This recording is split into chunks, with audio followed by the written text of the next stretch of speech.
then we have a really super tiny Junko's corner.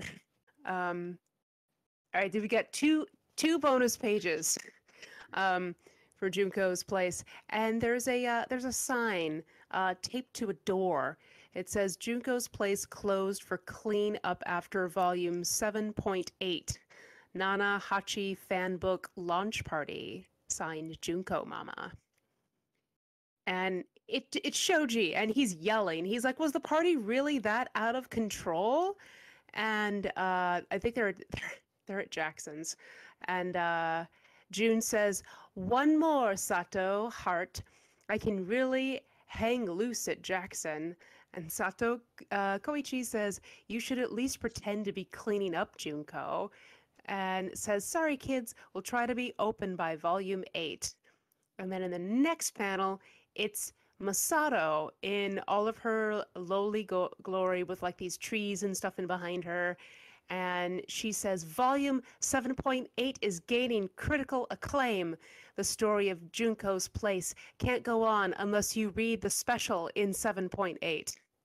And even if it does go on, it can't hurt to read 7.8 anyways.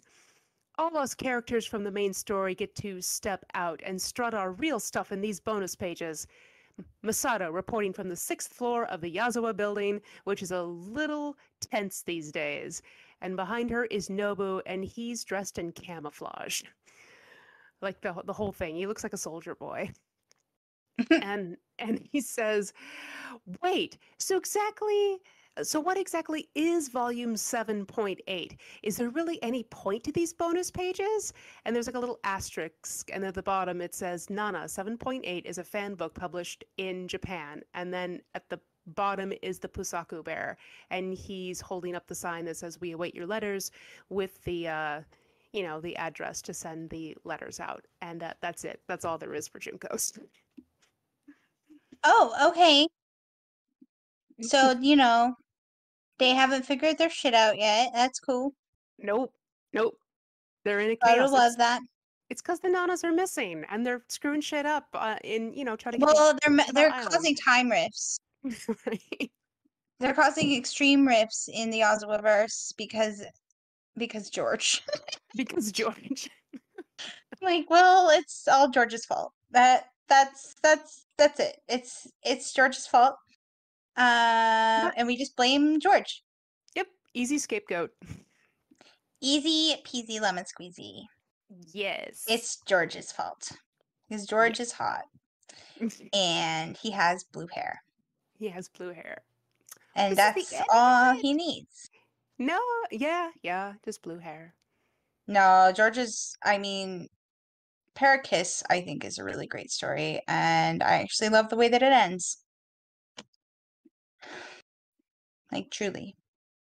See, I'm kind of like excited to get to that one when we eventually do get to that one, so we can like discuss all the things, because I don't quite know how I feel about it. It's like it's good and I like it. I don't like it as much as I like Nana, but it's Yazawa's work and I love pretty much everything she does. Yeah, Nana's longer. Yeah. And I think that's a big part of it.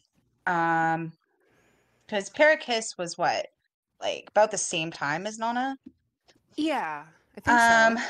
Yeah, because Gokenjo, but I mean, like, honestly, did I read Parakiss or Gokenjo first? I don't know, younger Kirsten. Which one did you read first? I don't know. I think I read Parakiss. I think I read Parakiss first, and then I read Gokenjo, but that could be wrong. Because I think Mm. Parakiss was still coming out when I was reading it, and so I might have read it, maybe Gokenjo, about the same time.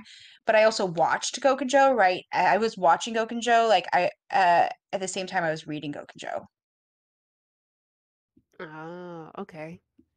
which is before, like, I think that's no, it's about the yeah, because I think yeah, and then I read Gokenjo before I read Quarter Moon, Yes. and then I read like all of her, like I'm No Angel and all of those ones, like, after. So those are like the first ones I read were Nana, Parakiss, Gokenjo, and Quarter Moon. It looks like, yeah, March 1999 to March 2003 was the original Yeah, run for Percas. yeah, so same time. It was a different magazine. That's why. Right. So it was a different magazine company, like cereal company, Mm-hmm. a rival cereal company, I believe. There was also like a fashion type magazine, but yeah. So I don't know. I feel like you don't need to read Gokenjo though to understand Parakiss, Probably like at not, all. no. Yeah. But they are the same. It's still the Ozawaverse. Like the thing is like I would say I'm No Angel, Gokenjo, Parakiss are the same universe, Mm-hmm. right? Whereas like Quarter Moon and Nana are different neighborhoods in the Ozawaverse. Right. It's like it's happening, but not in the Well, same because spot. there's characters who show up Yeah. within that line, that secession. There's characters who show up from previous stories because they're literal generations of people. Yeah. And they mention the ghost from Quarter Moon in the very beginning of Nana. Like they talk about Yeah, it. they do, which is why they're like their own neighborhood because like that's over here. And like they do mention don't in Junko's corner they mention the band from Parakiss Mm-hmm. also. And I also know that there's like a lot of discussion to be had with Parakiss now versus like when it came out, like in regard to like grooming and a bunch of other stuff. Um, Yeah. and like how some people feel a certain way about it and others don't, and it's kind of its own thing. But I do actually, as far as like high school romance goes, and the decisions made at the end, I do actually really like the ending. Oh, that's yeah. I'm trying to figure out when we're supposed to get neighborhood story Oh, translated. later. I don't know. I have the scans.